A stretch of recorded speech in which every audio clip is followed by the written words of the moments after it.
ஓம் மூகம் கரோதி வாசாலம் பங்கும் லங்கயதே கிரிம் யத்கிருபாத்தமஹம் வந்தே பரமானந்தமாதவம் யம் பிரம்மா வருணேந்திர ருத்ரமருதः ஸ்துன்வந்தி திவ்யாஸ்தவை வேதை சாங்கபத்ரக்கணோ மனிததை சாயந்தி யம் சாமகாம் தியானாவஸ்திததத்கதேன மனசாம் பஷ்யந்தி யம் யோயனः யஸ்யாண்டம் ந விதுசுராசுரः நாஹம் தேவாய தஸ்மை நமः தேவாய தஸ்மை நமः.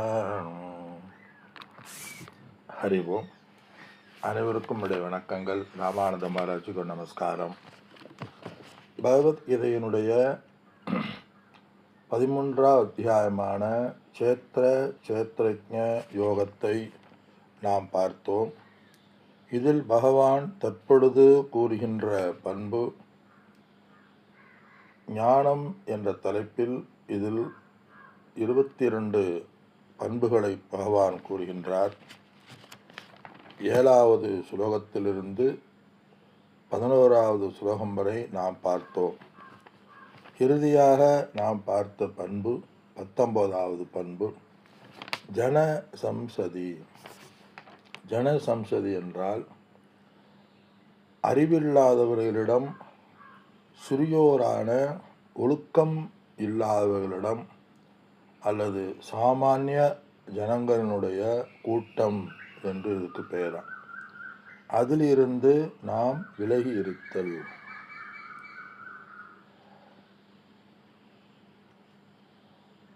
அதாவது இது ஞானத்துக்கு பயன்படும் அருவருப்பு. ஒழுக்கமில்லாதவர்களிடம் அருவருப்பு, அதே இதில் சொல்றார். அதே இந்த இடத்துல சொல்றார் ஜன சம்சதி. அப்ப என்ன? ஒழுக்கம் உள்ளவர்களிடம் நாம் இருத்தல், சற்சங்கத்தில் இருத்தல். சாதுக்களுடைய கூட்டத்தில் இருந்தால் நமக்கு வைராக்கியம் வரும். சாமானிய ஜனங்களிடம் இருந்தால் நமக்கு மேலும் வைராக்கியம் குறையும், லட்சியங்கள் மாறும், அது நமக்கு தெரியாது. ஆனால் இந்த இடத்துல நம்ம ஞாபகம் வைக்க வேண்டியது, யார் மீதும் நமக்கு வெறுப்பு இல்லை, யார் மீது நமக்கு துவேஷம் இல்லை. ஆனால் நம்முடைய நலனுக்காக, நாம் சாதனைகளுக்காக அது ஒரு ஞானம்ங்கிறார். ஆக நேரம் கிடைக்கும் பொழுதெல்லாம் நாம் தனிமையில் இருத்தல் ஒரு ஞானம் என்று கூறிய பகவான் இறுதியாக 11வது ஸ்லோகத்தில் நிறைவு செய்கின்றார். நாம் சென்ற நேற்றைய வகுப்பில் ஆரம்பித்தோம். அத்தியாத்ம ஞான நித்தியத்துவம் சொல்றார். ஆத்ம விஷயமான ஞானத்தில் எப்பொழுதுமே ஈடுபாட்டுடன் இருத்தல், அதி ஆத்ம ஞான நித்தியத்துவம். 11வது ஸ்லோகம் 2வது தத்துவ ஞானார்த்த தர்சனம். தத்துவ ஞானத்தின் பயனை சிந்தித்தல். தத்துவ ஞானத்தினுடைய பயன் என்ன? மோட்சத்தை எப்பொழுதுமே மனதில் நிலைநிறுத்துதல். ஏதத் ஞானம் இதுவே ஞானம் என்றும் புரோக்தம் கூறப்பட்டுள்ளது. புரோக்தம் ஞானம், இதுவே ஞானம் என்று கூறப்பட்டுள்ளது. ஏதத் அந்யதா அஞ்ஞானம். புரோக்தம் அஞ்ஞானம் ஏதத் அந்யதா. மற்றவை அனைத்தும் அஞ்ஞானம். இதுதான் ஞானம். மற்றவை என்ன? கருவத்துடன் இருத்தல், ஹிம்சை செய்தல், சாந்தி இல்லாமல் அமைதியற்று இருத்தல், ஜென்ம மிருத்யு ஜரா வியாதியினுடைய தோஷங்களை பார்க்காமல் இருத்தல், எந்த நேரத்திலும் ஜனக்கூட்டங்களுடன் இருத்தல், குருவை நாடாமல் இருத்தல், அப்படி அதில் எந்தெந்த பண்புகளை சொன்னாரோ அது இல்லாமல் இருத்தது அஞ்ஞானம். அந்த அது அஞ்ஞானம்ங்கிற, அது ஞானம் அல்லங்கிறாரு. அதுவே அஞ்ஞானம்தான். அஞ்ஞானத்தினாலதே நம்ம இந்த பண்புகள் இல்லாமல் இருப்போம். காரணம் அது அஞ்ஞானம், அறியாமை. மற்றதெல்லாம் ஞானம் அப்படின்னு சொல்கிறாரு. ஆத்ம விஷயமாக மையமாக கொண்ட ஞானம். இப்போ ஒன்னொன்றுக்கு விளக்க நம்ம பார்ப்போம். இந்த இடத்துல அதி ஆத்மங்கிறது சச்சிதானந்த சுரூபம். அதாவது எப்பொழுதுமே சாஸ்திர விஷயங்களில் ஆத்ம விஷயத்தை பற்றிய நித்தியமாக நினைத்தல் தத் ஆத்யாத்ம ஞான நித்தியத்துவம். உடல் மனம் இந்திரியங்களில் உள்ள ஆத்ம விஷயத்தில் நிலைத்து இருத்தல் இந்த இடத்துல அத்தியாத்ம ஞான நித்தியத்துவம். அதாவது இந்த இடத்துல அத்தியாத்மாங்கிறது ஆத்மா எது அனாத்மா என்று விவேகத்தை உணர்ந்து அந்த ஞானத்திலேயே அந்த முடிவும் முதலுமாக நிஷ்டையிலேயே இருக்கிறது அத்தியாத்ம ஞான நித்தியத்துவம்.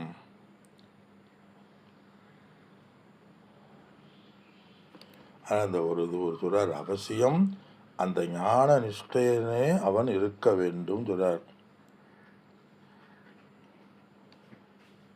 எந்த ஞானத்தில்?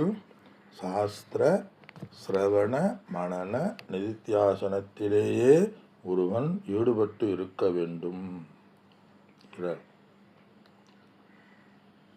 எப்பொழுதுமே அதை பற்றியே சிந்தித்து கொண்டு சகப்பாடினகன்னு சொல்லுவாங்க.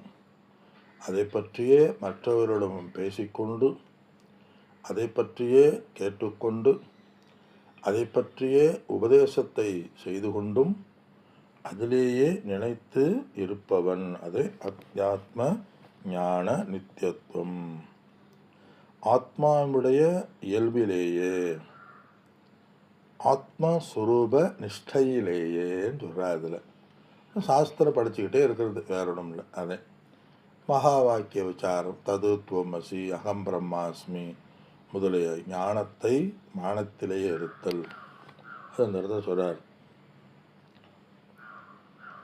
அதனால் இந்த இடத்துல தத் சிந்தனம், தத் கதனம், அந்யோத்தியம், தத் பிரபோதனம் சொல்லுவாங்க.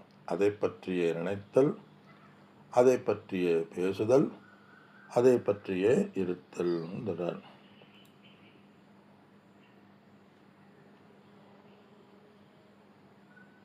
அதனால் இந்த வேதாந்தத்தில் முதல் தத்துவபோதத்தில்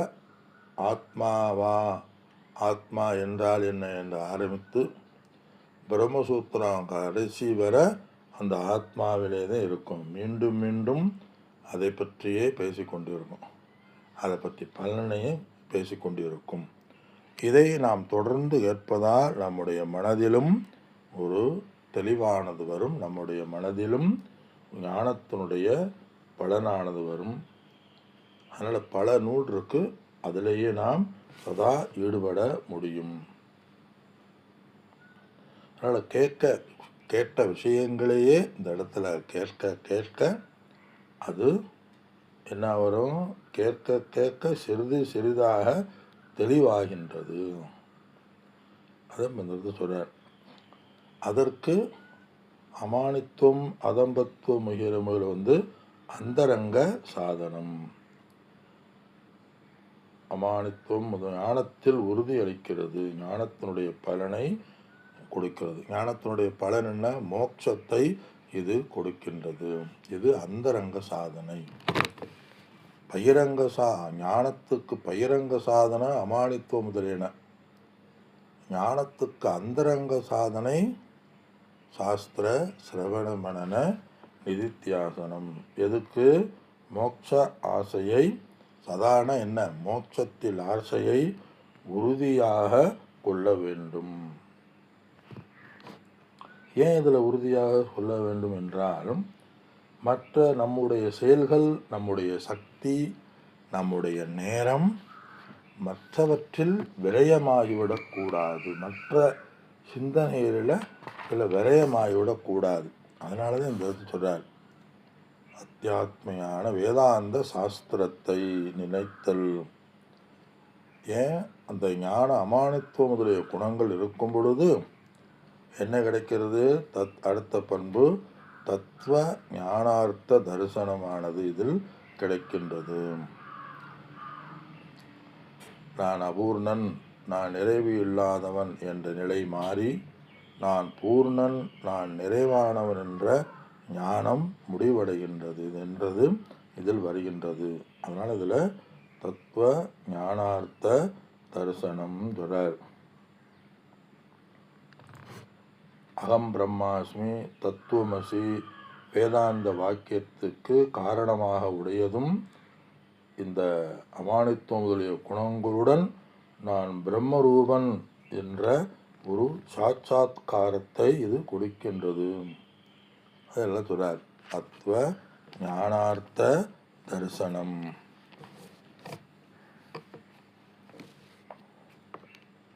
அதனால் முன்ன சொன்ன அமானித்துவ முதலிய பண்புகளால் இதனுடைய பலனானது வருகின்றது. அந்த பலனை நினைத்து பார்த்தல். பலன் மோட்சம். அதனுடைய பலன் மோட்சம். ஆனந்த பிராப்தி, துக்க நிவர்த்தி அப்படிமா. சம்சாரம் ஒழிதல், இதனை ஆலோசித்தல். தரிசனம்னா அந்த இடத்துல உண்மையை, அறிவின் பயனை ஆலோசித்தல் சொல்றார். எப்பொழுதும் தத்துவ ஞானத்தினுடைய பலனிலேயே அது இருத்தல். அந்த பலனை பற்றியே நாம் முதலில் இருத்தல். அதனால் அந்த இடத்துல சர்வ ஆனந்த பரமானந்த பிராப்தி, மோட்ச வடிவமே அது தரிசனம். தரிசனம்னா அந்த இடத்துல அதை பற்றியே, அதனுடைய பலனை பற்றியே, மோட்சத்தை பற்றியே, நாம் அதை பற்றியே ஆலோசித்து இருத்தல். அது அந்த இடத்துல சொல்றார். அந்தந்த ஞானத்திலேயே நாம் இருக்க வேண்டும். தத்துவ ஞானார்த்த தரிசனம். நான் பிரம்மரூபம் என்னும் சாட்சாத்கார தத்துவ ஞானம். இதனுடைய பலன் என்ன? அறியாமை முதலிய சர்வ அனர்த்த நிவர்த்தியும் பரமானந்த பிராப்தியும் மோட்ச வடிவ பிரயோஜம். அடிக்கடி விசாரித்து இந்த பலனை நோக்குதல் தரிசனமா. அந்த தத்துவ ஞானத்தில் தரிசனந்தாமே அதன் சாதனைகளை பிரவர்த்திக்கின்றது.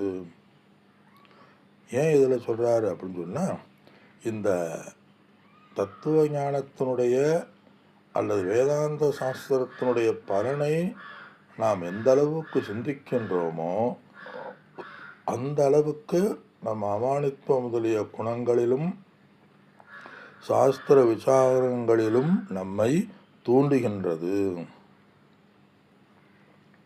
இதுதான் ஞானம் அப்படின்னு சொல்றார். அந்த இடத்துல தத்துவ ஞானார்த்த தரிசனத்தவே ஒரு ஞானமாக இதில் கொள்கின்றார். எப்பொழுதுமே மோட்சமாகிய அந்த ஞானத்திலேயே மனம் நிலைபெறுதல்.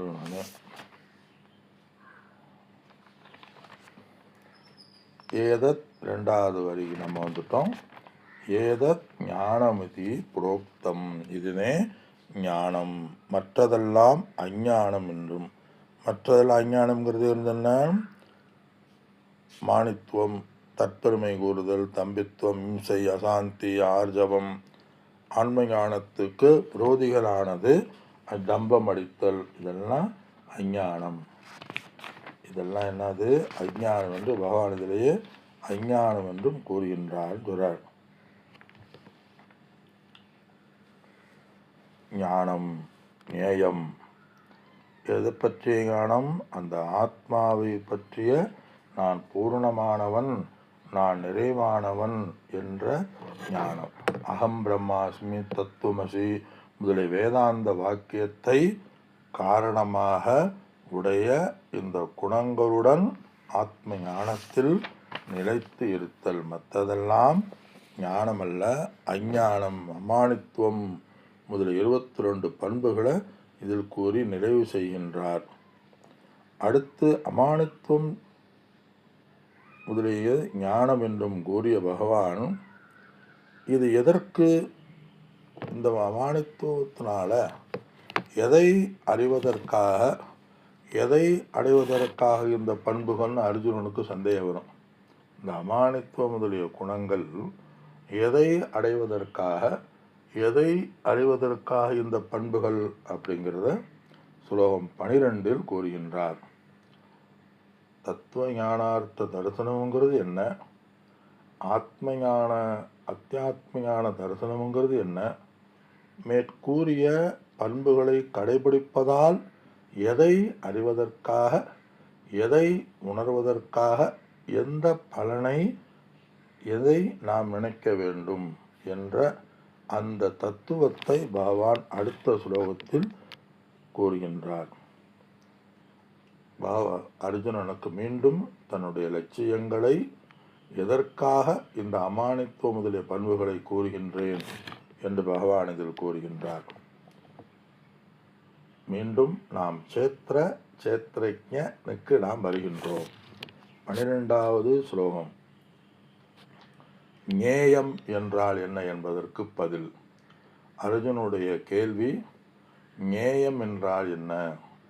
அர்ஜுனன் கேள்வி கேட்டான், அதற்கு பதில். சேத்திரம் என்றால் என்ன? சேத்திரஜன் என்றால் என்ன? ஞானம் என்றால் என்ன என்று பதில் கூறிய பகவான் பதில் கூறிவிட்டார். அடுத்த அர்ஜுனுடைய கேள்வியான ஞேயம், எது அறியத்தக்கது? அதற்கு பதில் இந்த ஸ்லோகம் 12 வருகின்றது.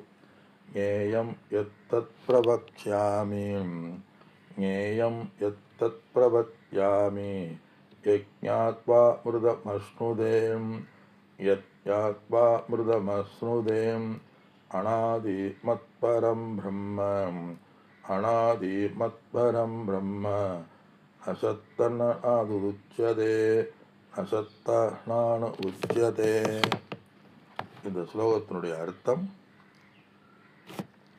அதாவது முன்னர் கூறிய பண்புகளால் எப்பொருள் உணரத்தக்கது, எந்த பொருளை, எந்த வஸ்துவை உணர்வதற்காக, எந்த ஞானத்தை அடைவதற்காக முன் கூறிய பண்புகள் கூறப்பட்டது. எத்தது, எது ஞேயம் அறிய வேண்டியதோ, எது அறிய வேண்டியதோ, யத் ஞாத்வா எதை அறிந்தபின், எது அறிய வேண்டியதோ, எதை அறிந்தபின், அமிர்தம் அஸ்னுதே மரணமின்மையை, எதை அறிந்தபின் மரணமின்மையை மனிதன் அடைவானோ அந்த தத்து, அது எதை அடைந்தபின் ஒரு மனிதன் மரணமின்மையை அடைவானோ அந்த வஸ்துவனுடைய சொரூபத்தன்மையை 2வது வரியில் கூறுகின்றார். அனாதி, அது ஆதியற்றது. அனாதி மத் பரமம் எல்லையற்றது. பரமம் பரமம் உயர்ந்தது, உயர்ந்து உள்ளது. ந உச்சியதே இது என்று கூறப்படுவதில்லை. இது சத் அசத் உச்சியதே, அசத் என்றும் சத்து என்றும் இது கூறப்படுவதில்லை. அது எது? இந்த ஸ்லோகத்தினுடைய சாரம், எது முக்ஷுவானவன் எவ்வஸ்து உணரத்தக்கதோ அந்த அறிய வேண்டிய வஸ்துவை நான் உனக்கு கூறுகின்றேன்